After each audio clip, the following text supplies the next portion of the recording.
Hello everyone, स्वागत है आप सभी का वी मैथ्स पर। तो अब तक हम लोग अपनी लास्ट वीडियो में हमने चैप्टर नंबर 3 के कंसेप्ट्स किए थे बेटा। उसमें हमने सीखा था linear equation in two variables. ठीक है, उसके बाद अभी 2 दिन के लिए हमारी वीडियोस नहीं आ पाई थी, तो वो मैंने आपको टेलीग्राम ग्रुप पे इन्फॉर्म कर दिया था कि मैं आउट ऑफ स्टेशन हूँ, तो 27 से आपकी वीडियोज़ रेगुलर हो जाएंगी। ठीक है, आज हम अपनी इस वीडियो में बेटा कवर करेंगे जो हमने कंसेप्ट सीखे हैं थर्ड चैप्टर के, उसके हम कुछ क्वेश्चंस प्रैक्टिस करेंगे। फिर उसके हम थोड़े से और जो क्वेश्चन बन सकते हैं अपनी नेक्स्ट वीडियो में वो प्रैक्टिस करके फिर परसों से हम लोग अपना शुरू कर देंगे नया चैप्टर। ठीक है, तो आइए हम शुरू करते हैं। हमारी थर्ड चैप्टर की जो फर्स्ट क्लास है वो हम शुरू करते हैं। ठीक है, तो इसमें हमारा फर्स्ट क्वेश्चन है बेटा, the linear equation 2x-5y is equal to 7 has. उसके सॉल्यूशंस के बारे में पूछा हुआ है कि कितने उसके सॉल्यूशंस होते हैं। ठीक है, अब अगर आपको याद है तो जब मैंने आपको कंसेप्ट वाली वीडियो सिखाई थी तो उसमें मैंने आपको बताया था कि अगर कोई लीनियर इक्वेशन है दो वेरिएबल में, जैसे कि ax plus b y plus c is equal to zero, तो उसके इनफाइनाइट नंबर ऑफ सॉल्यूशंस हो सकते हैं। क्यों हो सकते हैं सर? देखिए मैं आपको यहाँ दिखा देता हूँ। देखिए मान लेते हैं मेरे पास ये कोई भी लाइन आ रही है इधर ऐसे। ठीक है, अब इस लाइन पे कितने पॉइंट्स है? इस लाइन पे बहुत सारे ऐसे पॉइंट्स हो सकते हैं जो एक्स और वाई को सेटिस्फाई कर रहे होंगे। अब अगर आपको याद है तो मैंने आपको वहाँ ये भी बताया था कि आपका जो ये होता है इसका सॉल्यूशन होता है वो ऑर्डर्ड पेयर में होगा। ठीक है, देखिए मैंने आपको क्या बताया था कि इसका जो सॉल्यूशन होगा, मान लीजिए ये मेरे पास है 2x-5y इज इक्वल टू 7। तो ऐसी x की वैल्यू और y की वैल्यू, उन्हीं को हम सॉल्यूशन बोलते हैं। कि जहाँ मैं एक x की वैल्यू पुट कर दूं, एक मैं y की वैल्यू पुट कर दूं बेटा, तो मेरा सॉल्यूशन निकल के आ जाएगा। वो सेटिस्फाई करनी चाहिए इस इक्वेशन को। ठीक है, तो उस सॉल्यूशन को ही हम लोग ऐसे ऑर्डर्ड पेयर में लिखते हैं। यहाँ x लिखा होता है, यहाँ पे y लिखा होता है। एक ऑर्डर में पेयर होता है इनका। ठीक है, उसी को ऑर्डर्ड पेयर बोलते हैं। ठीक है, अब देखिए ये एक इक्वेशन है, तो इसके कितने सॉल्यूशंस हो सकते हैं? तो सर इसके इनफाइनाइट नंबर ऑफ सॉल्यूशंस हो सकते हैं, मैनी सॉल्यूशन। अब आप x की जगह कुछ कुछ पुट करते जाइए, y की वैल्यू ऑटोमेटिक निकलती आ जाएगी। कैसे आ जाएगी? अब देखिए आपको लाइन बनाना भी सिखाया था मैंने उस वीडियो में कि यहाँ x ले लिया मैंने, यहाँ y ले लिया। एक बार देखो मैं x को 0 पुट कर देता हूँ ऊपर, इसमें x को 0 पुट करो तो y की वैल्यू कितनी आ जाएगी? -7/5। आप y को 0 पुट करोगे तो x की वैल्यू आ जाएगी 7/2। ऐसे ही आप x को 1 पुट कर लो तो y की वैल्यू कितनी आ जाएगी? 1 आ जाएगी। ठीक है, कि ये 2 जो है उधर जाके -5 बना देगा, सॉरी -1 आ जाएगी y की वैल्यू। तो ऐसे ही इनफाइनाइट नंबर ऑफ सॉल्यूशंस हो सकते हैं कि आप x की वैल्यू पुट करते चले जाओ, y की आपकी वैल्यूज निकलती आ जाएंगी। तो ये सॉल्यूशंस हैं उसके। ठीक है, तो ऐसी लीनियर इक्वेशन जो भी होती है, जो ax plus b y plus c is equal to 0 की फॉर्म में होती है, तो उसके नंबर ऑफ सॉल्यूशंस अगर आपसे पूछ लेता है बिना कोई भी कंडीशन दिए हुए, तो आपका आंसर हो जाएगा इनफाइनाइट मैनी सॉल्यूशंस। ठीक है,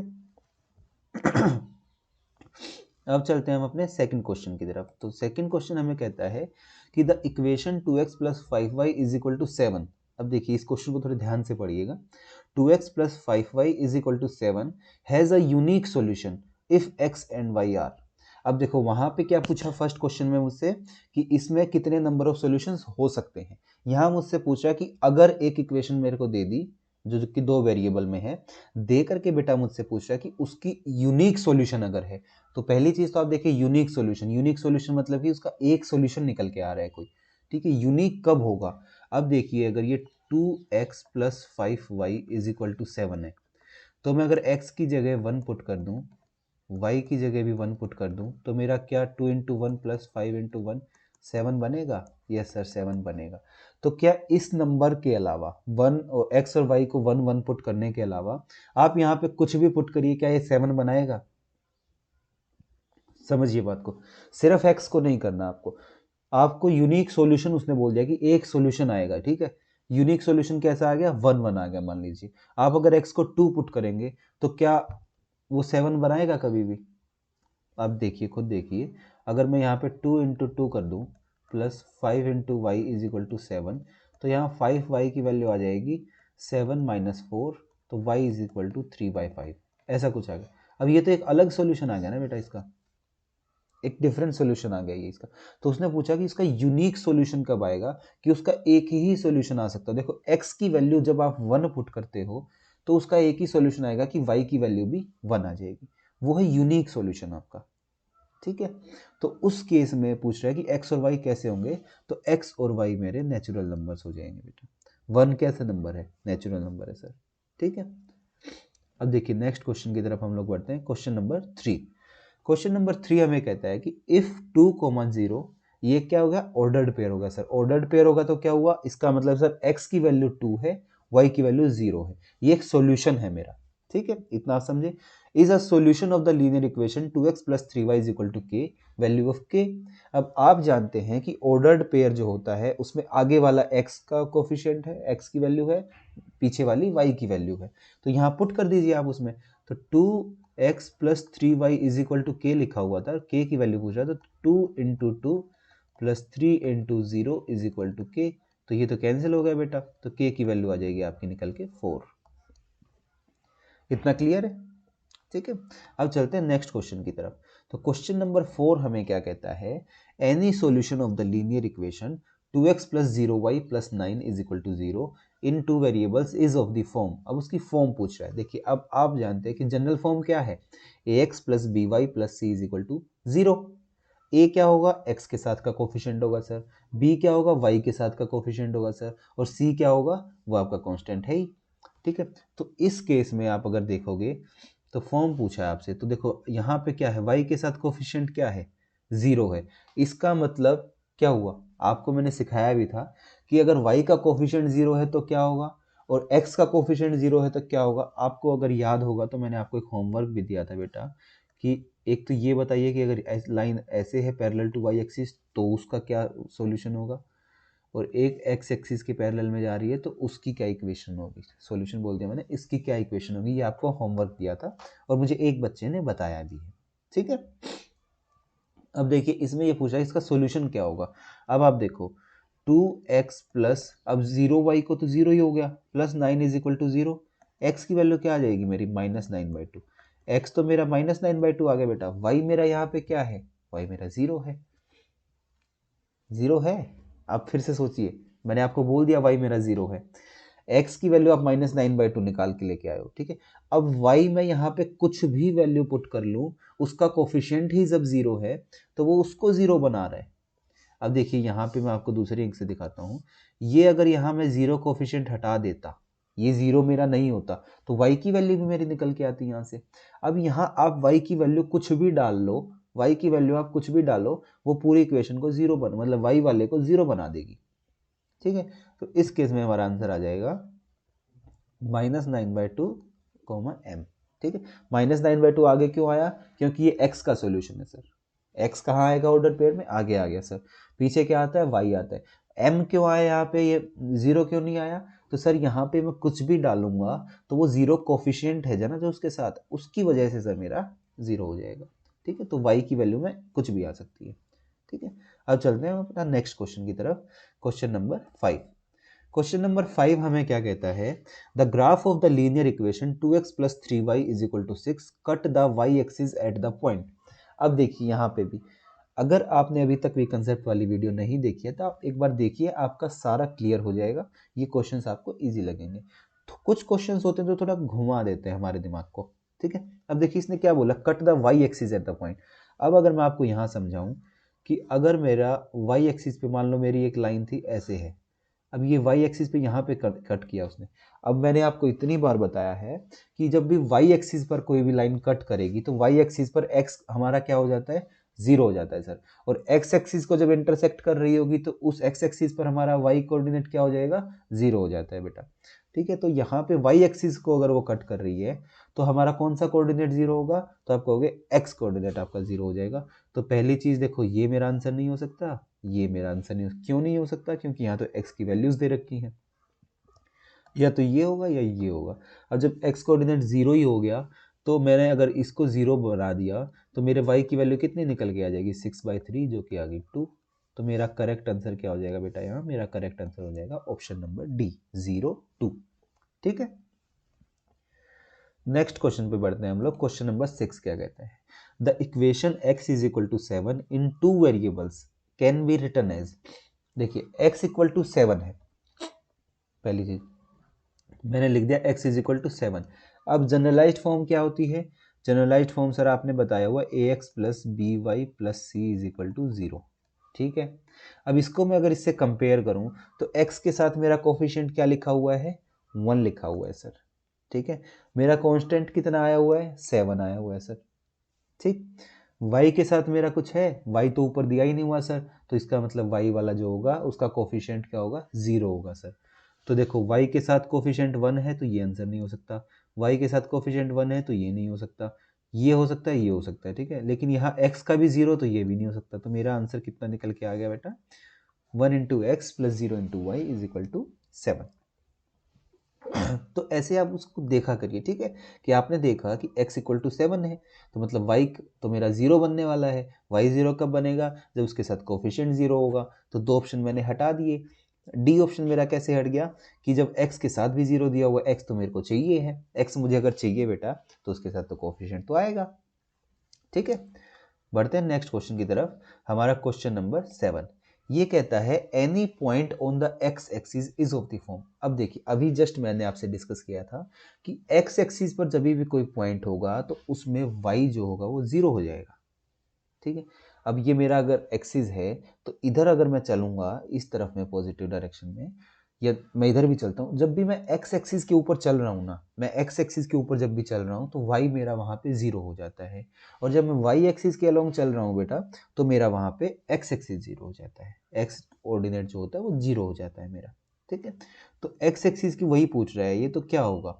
एक्स में अभी सर आपने बताया कि वाई 0 हो जाएगा, तो ये आंसर नहीं हो सकता। वाई 0 हो जाएगा, ये आंसर नहीं हो सकता। वाई 0 हो जाएगा, ये हो सकता है, ये नहीं हो सकता। तो हमारा आंसर क्या निकल के आया बेटा यहाँ पे? X comma 0। ठीक है, मैं आपको साथ साथ ये भी बताता चल रहा हूँ इस चैप्टर में कि कौन सा ऑप्शन क्यों नहीं आंसर होगा। ठीक है, इससे आपकी जो है अंडरस्टैंडिंग लेवल जो है वो थोड़ी सी बढ़ेगी।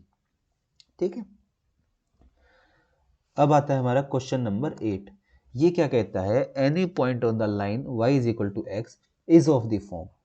अगर y इक्वल टू एक्स है, ये भी केस मैंने आपको दिखाया था कि y इक्वल टू एक्स अगर हो गया तो क्या होगा? सबसे पहले तो एक स्ट्रेट लाइन पास कर रही होगी, वो तो होती ही है। अब वो ओरिजिन से पास कर रही होगी। देखो y is equal to x कभी भी आ गया आपके पास, या y is equal to k x आपको दे दे, साथ में कुछ कोफिशिएंट भी हो सकता है x के, तो वो हमेशा ही ओरिजिन से पास करेगी, 0 0 से पास करेगी। ठीक है, अब वो होगी कैसे बेटा? अब देखो, आप अगर इसकी मैं टेबल बना के दिखाऊं आपको, तो ये देखिए, ये मेरा x है, ये मेरा y। अगर मैंने y को 0, x को 0 किया तो y 0 आ गया, x को 1 पुट करूंगा तो y भी 1 आ गया, x को 2 पुट करूंगा तो y भी 2 आ गया, 1 किया 1 आ गया, -1 किया -1 आ गया। तो इसका मतलब क्या होगा कि x को अगर मैं a पुट कर रहा हूँ तो मेरा y भी a आएगा, x को जो पुट कर रहा हूँ वही y आएगा। तो a, a जो है मेरा आंसर हो गया यहाँ पे। ठीक है, इस क्वेश्चन से एक चीज़ ये भी याद रखना है कि अगर आपका y is equal to k x की फॉर्म में इक्वेशन होती है तो ओरिजिन से पास करेगी ही करेगी। क्यों? क्योंकि 0 0 सेटिस्फाई कर रहा होगा आपका। ठीक है, अब नेक्स्ट देखिए, क्वेश्चन नंबर 9 हमें क्या कहता है? Equation of x axis is of the form. अब फिर से देखिए वही चीज आ गई। अब एक्स एक्सिस की इक्वेशन पूछ रहा है तो एक्स में क्या होगा? वाई की वैल्यू कितनी होगी? 0 हो जाएगी पहली चीज। तो हमारा यहाँ आंसर क्या निकल के आ गया बेटा? Equation of x axis is of the form y equal to 0। X equal to 0 क्या हो जाएगी? जब एक्स 0 है, जब एक्स 0 है तो क्या हो जाएगा? वो वाई की इक्वेशन हो जाएगी। समझ गए आप? ठीक है, फिर अगला देखिए आप, क्वेश्चन नंबर 10 पे हम लोग बढ़ते हैं। The graph of y is equal to 6 is a line. अब देखो, y इक्वल टू 6 पूछ रहा है। क्या पूछ रहा है आपसे? y is equal to 6। अब y इक्वल टू 6 कहाँ होगा? देखिए आप, y, ये मेरा y एक्सिस है, ये मेरा x एक्सिस है, तो ये मेरा मान लेता हूँ मैं 3 और ये 6, 3 3 का मैं गैप लेके चल रहा हूँ, तो ये मेरा 6 है। ठीक है, अब मैं इस अगर y इक्वल टू 6 से ऐसे एक लाइन बना दूँ बेटा, तो ये क्या हो गई? ये जो है x के पैरेलल हो गई, इसमें भी x 0 बन गया मेरा। ठीक है, मैं x की तरफ चला ही नहीं, मैं ऊपर बढ़ता चला गया y इज इक्वल टू 6 पे, तो वो पैरेलल आ जाएगी। किसके पैरेलल आ जाएगी? वो x एक्सिस के पैरेलल आ जाएगी। तो कभी भी y इज इक्वल टू कोई कांस्टेंट दिया हुआ है तो उसका मतलब है कि वो x एक्सिस से उतनी ही दूरी पे उसके पैरेलल चली गई है। ठीक है, x एक्सिस के पैरेलल रहेगी।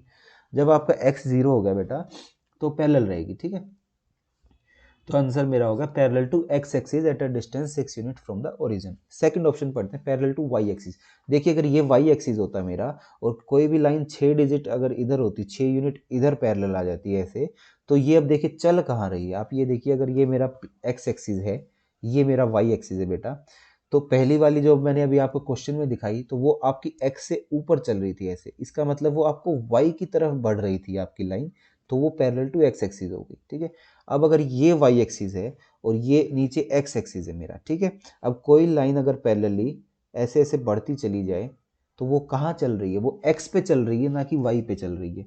कहाँ चल रही है, एक्स पे चल रही है, तो वहाँ वाई क्या होगा, जीरो हो जाएगा। ऐसे ही जो ये ऊपर वाई पे चल रही थी, वो वाई के ऊपर चल रही है, ऐसे एक्स में नहीं बढ़ रही है, वो ऊपर बढ़ रही है ऐसे पैरेलली, तो उसमें एक्स जीरो हो जाता है मेरा। ठीक है, होप आपको समझ आया होगा कंसेप्ट। ठीक है, क्वेश्चन नंबर 11 पे हम लोग आते हैं।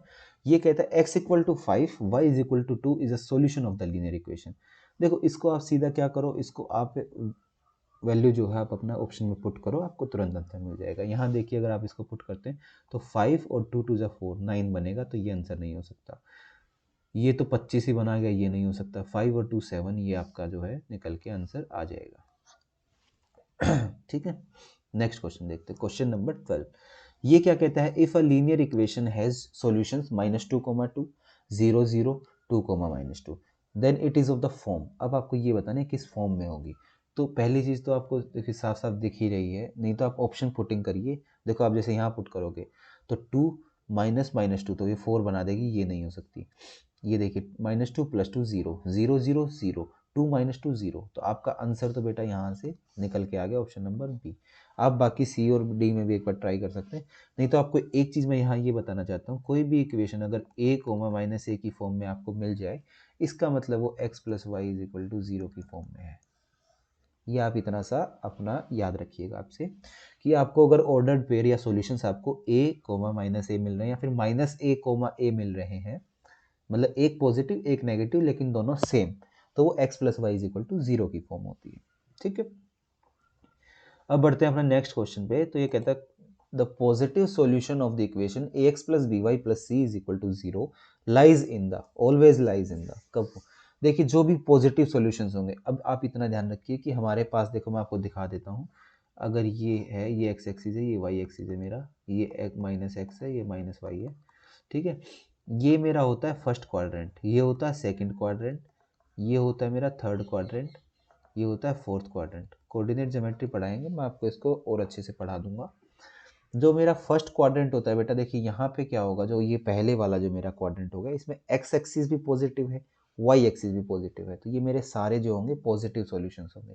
तो जितने पॉजिटिव सॉल्यूशंस होंगे मेरे, वो हमेशा कहाँ लाई करेंगे, फर्स्ट क्वाड्रेंट में लाई करेंगे, ये आपको ध्यान रखना है। ठीक है, अब देखिए सेकंड क्वाड्रेंट में क्या होता है सर, ये देखिए ये मेरा था अगर, तो इधर वाला जो ये है ना मेरा, ये सेकंड क्वाड्रेंट में सर क्या होगा, इसमें वाई तो बेटा पॉजिटिव होता है लेकिन एक्स आपका नेगेटिव हो जाता है।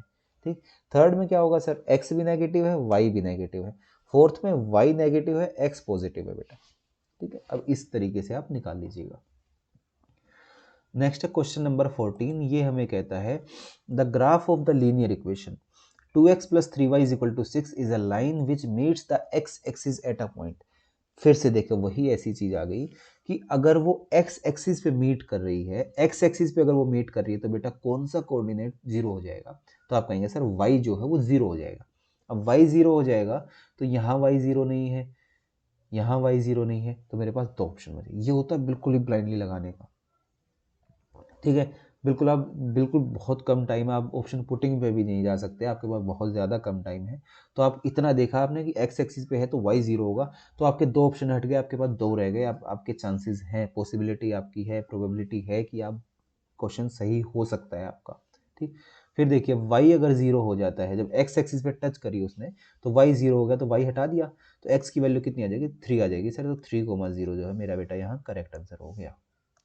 क्वेश्चंस इजी हैं, लेकिन यहाँ से मैं आपकी एक सेंस डेवलप कराना चाहता हूँ कि आप क्वेश्चंस को कैसे देखो, आप क्वेश्चंस को देख के ऑप्शंस को कैसे आप एलिमिनेशन भी करो। आप ये छोटी छोटी जो चीज़ें हैं बेटा, जैसे जैसे हम लोग आगे बढ़ते रहेंगे, मैं आपका चाहता हूँ कि आपकी ऐसी ही सेंस में डेवलप करूँ कि आप पेपर में बैठे हो अगर, तो आप क्वेश्चंस को किस तरीके से देखो। ठीक है, अब बढ़ते हैं क्वेश्चन नंबर 15 पे। ये कहता है graph of the linear equation y is equal to x passes through the point.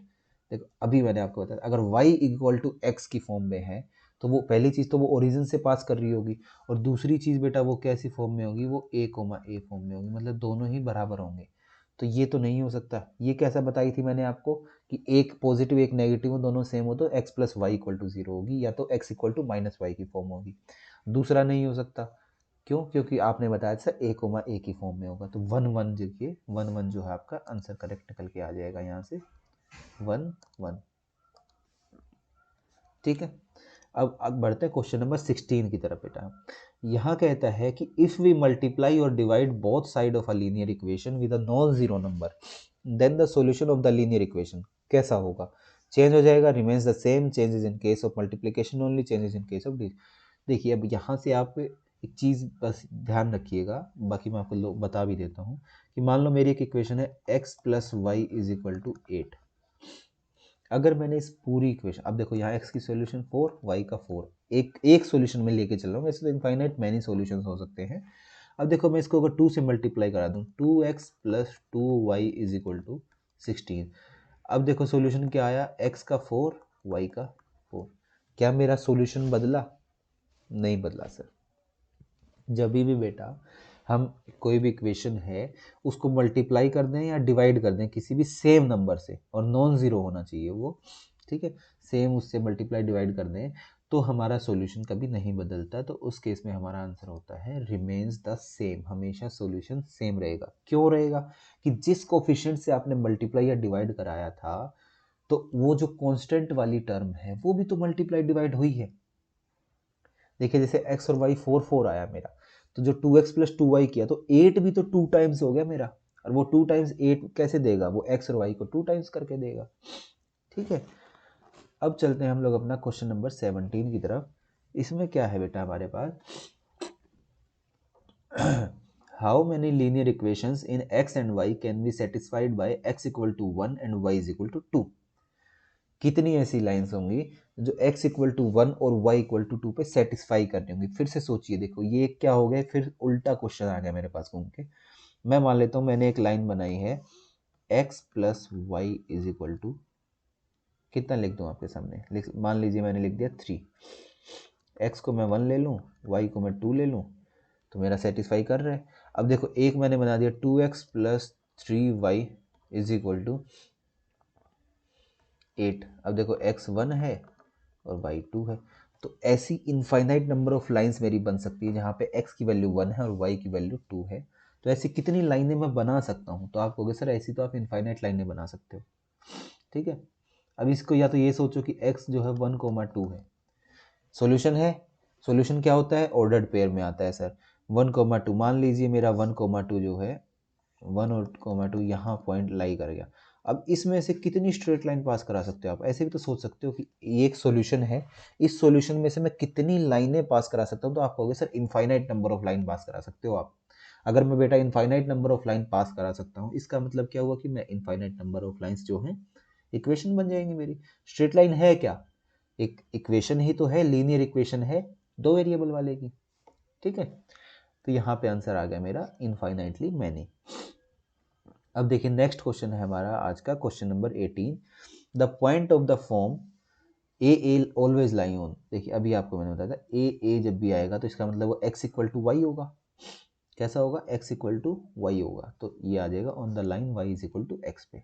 ठीक है, तो आज का हमारा लास्ट क्वेश्चन है बेटा ये 19th question. The point of the form a comma minus a, ये भी मैंने आपको बताया था जब दोनों सेम होंगे माइनस लग जाएगा तो x plus y equal to 0 की फॉर्म में होंगे। तो ये कुछ ऐसे आपके अब डायरेक्ट रिजल्ट्स मैंने आपको दे दिए हैं जो आपको डायरेक्टली याद होना चाहिए। अब एक बार मैं रिकैप कर लेता हूँ। अगर x इक्वल टू वाई की फॉर्म में होंगे तो कैसे पॉइंट्स और सॉल्यूशन कैसा आएगा बताइए? तो आप कहेंगे सर a कोमा ए आएगा। अगर a कोमा माइनस ए है तो सॉल्यूशन इक्वेशन कैसी होगी? तो आप कहेंगे sir x plus y is equal to 0 की फॉर्म में होगी। ठीक है, तो यही आपका था आज का बेटा। हमने आज टोटल 19 क्वेश्चंस किए हैं यहाँ पे। ये मैं थोड़ा सा आपका बेसिक जो आपका अंडरस्टैंडिंग मैंने बनाया था कंसेप्ट वाली वीडियोज़ में, तो उसका मैं आपको एक एप्लीकेशन दिखा रहा था कि इसके क्वेश्चंस कैसे आते हैं। तो इस चैप्टर में छोटा चैप्टर है तो हम इसमें एक वीडियो और रखेंगे जिसमें हम क्वेश्चंस डाल देंगे इकट्ठे, हो सकता है थोड़े ज़्यादा भी डाल दें। तो वो वीडियो और करके फिर हम लोग बढ़ेंगे परसों से अपने नेक्स्ट चैप्टर की तरफ। ठीक। तो 2 दिन के लिए मैं आउट ऑफ स्टेशन रहा था, इस वजह से वीडियोस नहीं आई थी। अब से वीडियो रेगुलर आएंगी। प्लस आपको जो भी बेटा डाउट्स हैं तो आप अपना टेलीग्राम, जो हमारा टेलीग्राम ग्रुप है, अपना डाउट उसमें डाल दीजिए, या फिर आप कमेंट सेक्शन में डाउट डाल दीजिए, तो उसका हम रिप्लाई दे देंगे आपको। ठीक है, आज के लिए हम लोग इतना ही रखते हैं। Thank you.